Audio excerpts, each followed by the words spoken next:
miss my mission so much. Oh, hi, friend. I am so excited that you are here.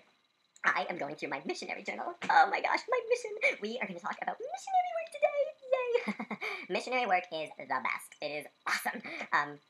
You know the missionaries. We are the Mormons. We come around on our bicycles in our black baggy suits if we're boys, or our long unattractive skirts or dresses if we're girls. Gender roles, yes. Sexist, no. And we knock on your door and we say, "Hi, we're missionaries from the Church of Jesus Christ of Latter-day Saints, and we want to tell you everything about our church." Because we love our church. We love everything about it, and we especially love, it's our favorite thing, is to teach other people about it. So, and people that might think they're content with their lives and don't want to be bothered, but they just don't know that they do want that. So, I want to tell you about my mission.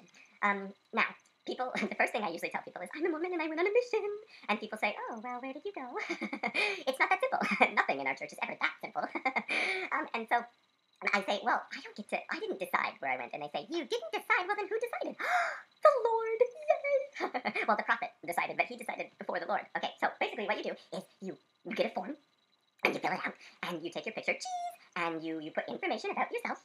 I like these things. And then you send it to the prophet, and the prophet, or one of his helpers, is sitting at a computer, and they get your application, and they go, where will I send this person? And all of a sudden, they get an impression from the Lord. Oh my gosh, this is so special. And like magic, it's like, bing, and they know where to send you.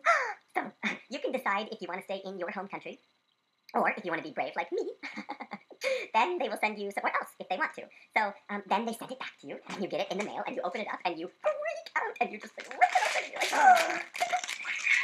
Just like that. Oh my gosh, it's such a big deal. It is huge. This is a huge deal. I cannot emphasize enough. If there's anything cultish about our religion, it is definitely the opening of the mission call, which would prove to you that there's nothing cultish, because that isn't even a big deal. Until I got my mission call, and it said that I was called to Switzerland. Yay! Oh my gosh, so pretty. And I got called there, and people say, wait a second, Switzerland? Well, you don't speak French or German or Italian or Romance. Well, it's true, I don't. Now, I do, though, now. I speak German now. I didn't then. And this is what shows you what is so special about our church and missionary work, because nowhere else on earth can you, as an adult, learn a foreign language. Isn't it amazing? We do. So I went to the MTC, the Missionary Training Center. It's in Provo. Some people have accused us of using this as a sort of brainwashing facility. But you can't wash a brain, but you can fill it with the gospel, and that's what we do, yay! And so I learned German for about 2 months, and then they shipped me off, and I flew across the plains, and then the ocean, and I got there, and I landed, and I was like, I'm a missionary at last, which is really, really bittersweet, because the Swiss government recently decided that they were not going to allow Mormon missionaries into the country anymore, which is so sad, because the Swiss people there are like, brothers and sisters, what are we going to do? The Lord will take care of you, I promise, okay? But if the missionaries still exist where you live, and they probably do, unless you live somewhere sad, well, everywhere is sad without the gospel, but dangerous, or, we're not allowed to teach Muslims, and we're not supposed to go to Israel. We are in Israel, but we actually follow. That's one of the rules that we do follow. Well, we follow all rules, but I mean one of the Lord's rules. Anyway, it doesn't matter. So, you go over there. Now, how old are you? It's a good question. I was 19. Boys are required to go. You don't have to go, but if you don't go, you would probably be, you might be ostracized by some people, but it's not ostracized. It's more just, rallying around you to get you to go. But of course, I went right away. And girls, it's more optional. They can go if they want, and they go for a year and a half when they're 21, if they so choose. Boys go for 2 years. Oh my gosh! It was the best 2 years of my life. And I say that with my wife right next to me, but she is used to that, because she knows that it was the best 2 years, and she knows that I can't lie. Also, she has been taught to believe, obey, and endure. So when I talk about my mission, she's like, I'm so grateful that he went. Because the first thing women ask you, understand, the first thing Mormon women want to know is, where did you serve your mission? And if you didn't go, they won't date you. And if they won't date you, then you can't marry them, which is sad. So we go when we're 19. We go to BYU for 1 year first. We're surrounded by Mormons, yay! And then it's not indoctrination, it's just really convenient. And then we go on a mission, and then we come home, and then we can finish school, because they put everything on hold at BYU. That's why you should go to BYU. And then you can get married. Oh, excuse me. I have urges that I'm allowed to act on now, because I am married. Oh, my wife is such a sweet spirit. I love her. She's pretty, too, in case you know what that usually means when you say someone is a sweet spirit. Women are beautiful. And then, on my mission. So what do? We teach the gospel. There are certain rules, just a few. You are not allowed to use the TV, you're not allowed to use the internet, you're not allowed to read the paper, you're not allowed to call home. Oh, except twice a year, on Mother's Day. I love my mommy, I love you. And on Christmas, we love Christmas because we are Christian, yay. And otherwise, though, you don't call home. Now, a few people have said, well, for a religion that is all about family, it seems weird that you can leave your family for so long. We just don't want to be distracted. Also, what a better way to teach people that the most important important thing in life is the gospel. The most important. Get it? We do. Yay! And you have a mission companion. Oh my god, your mission companion. Yay! They pair you up with another young man. You might be thinking that we would encourage homosexuality because we pair people up with another member of the same gender.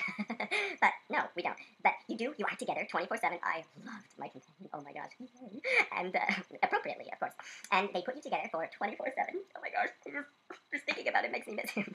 Also, I have to sneeze. And so they put you with your mission companion, and oh my heavens, and you have to be, you're paired together, you don't decide, they pair you together, and you spend 24/7, except in the bathroom and the shower, and, well, you're not supposed to go to the bathroom. Oh, no, that was a B. Bad thoughts, turn it off! Don't watch that musical if you know what I'm talking about. I'm still tempted by it, oh my gosh. Okay, so, we spend time with our companions, and they change throughout your mission. You might get a new one, you might get, oh, I'm gonna miss my companion so much, and then you make a new friend, yay! And you spend your time together, and you do that, so, and so you might think, well, then how do you fill your time? With scripture study and prayer? And we go around, and we knock on people's doors, and we say, hi, we're missionaries, do you want to hear about our church? And we do, and we say, oh, we have a special message for you, and we do, and for a long time, we had discussions that we memorized, and then we came to you and we told everyone, oh, we have a special story for you, and then we just told them all the same story. Now, we have Preach My Gospel, which is a new book, and it's more flexible for, depending on your unique learning style. The common thread being that everyone is capable of learning about the gospel, and so we teach you. And it is just, it's so wonderful. It's so great. I loved my mission so much. You bring people to the gospel, and you convert people, and they leave their families and their jobs and everything, and their whole lives fall apart except the gospel. It builds them up, and we are so grateful that they have made that choice. And obviously, we mean a lot to them if they are willing to make those sacrifices. So thanks. We have been criticized for baptizing people too quickly, and then they fall away and leave the church. But that would be their responsibility because they have their agency, especially after baptism. Okay, the internet is making things hard. It's causing us a lot of grief. We just don't read things. We teach line upon line. We don't lie. We just tell you things incrementally because it might seem, you might read new things and you're like, what? They believe what? And we want to tell you in our own way, in our own time. And eventually, once we believe that your life is so caught up within our religion, then we will trust you enough to tell you. So you'll be told everything in due time. It's not condescending or paternalistic at all. It seems that way, the way lots of things seem to be one way in our church, but they're actually the other way. Okay, so there you go. Missionary work is the best. Oh, you're gonna love it so much. You have to join our church, and then you're gonna be a missionary too. Everything is a missionary opportunity. Oh, you need Mormon friends like me. There will always be cookies in it for you. Yay! And salvation, of course. So, okay. God, to serve him.